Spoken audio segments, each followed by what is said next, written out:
Hello coucou de petite vidéo, je fais mon cinéma pour parler cinéma, puisque je suis allée aujourd'hui en salle pour voir le film de monsieur Cliffat, Thierry Cliffat, le film La femme la plus riche du monde, avec Isabelle Huppert, Marina Foïs, Laurent Lafitte et d'autres.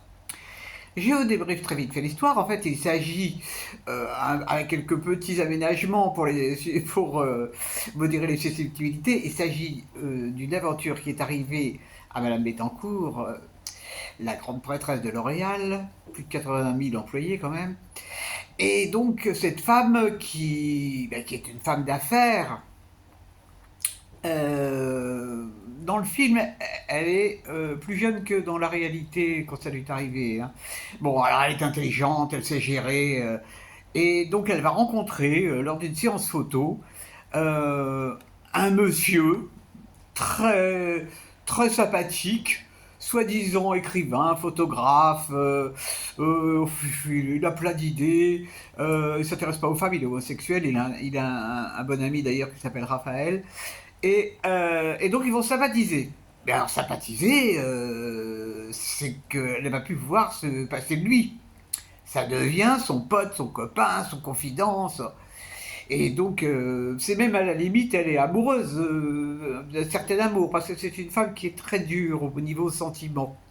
Donc on assiste un petit peu à tout ça. Il y a le majordome aussi qui surveille, le mari qui comprend pas trop. Donc ça donne lieu à une comédie, pourquoi c'est une comédie, hein, extrêmement dynamique et surprenante.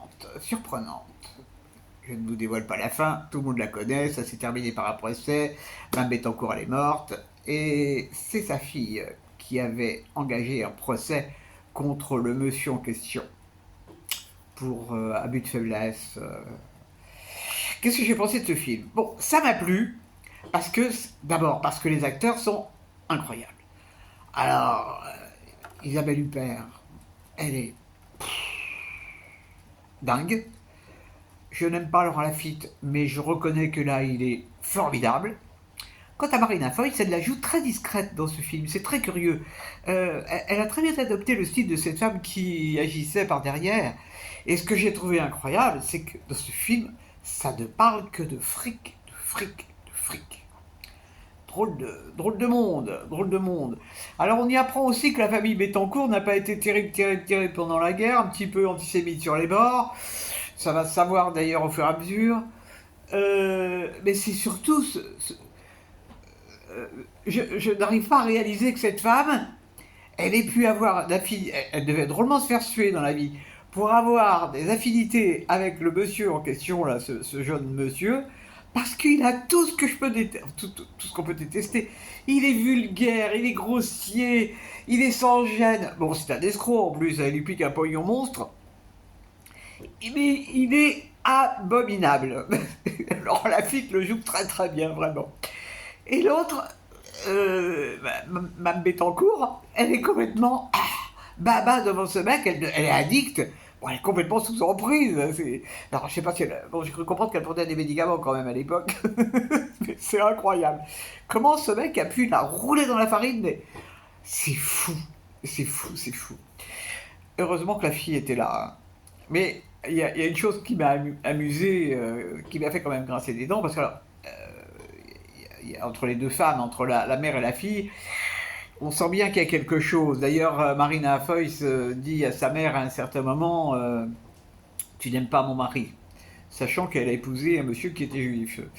Et sa mère lui dit absolument pas, absolument pas, absolument pas. Et après aussi dans le film, il y a parce que Marina Foïs a eu un fils et qui suit des brillantes études pour reprendre la suite, hein, soyons fous. Et elle lui dit, et ça m'a frappé, elle lui dit méfie-toi de tout le monde, même de nous.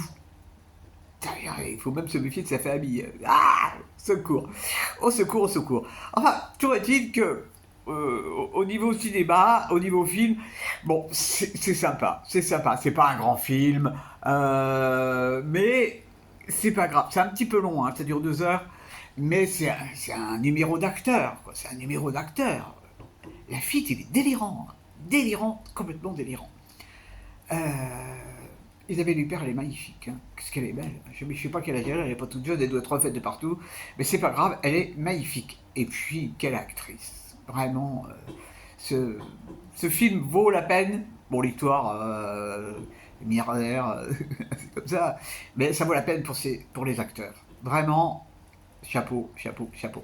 Alors moi hier qui disait ah si j'avais de l'argent, ouais bah si j'avais de l'argent je sais pas si je choisirais comme ami un mec comme lui là. Oh non je crois pas.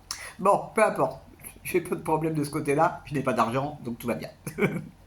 Bon, eh ben, j'espère que vous êtes tous en pleine forme et que vous avez peut-être vu La femme la plus riche du monde. Si vous avez aimé ou si vous n'avez pas aimé, ben, je vous laisse le plaisir de commenter et c'est toujours sympathique.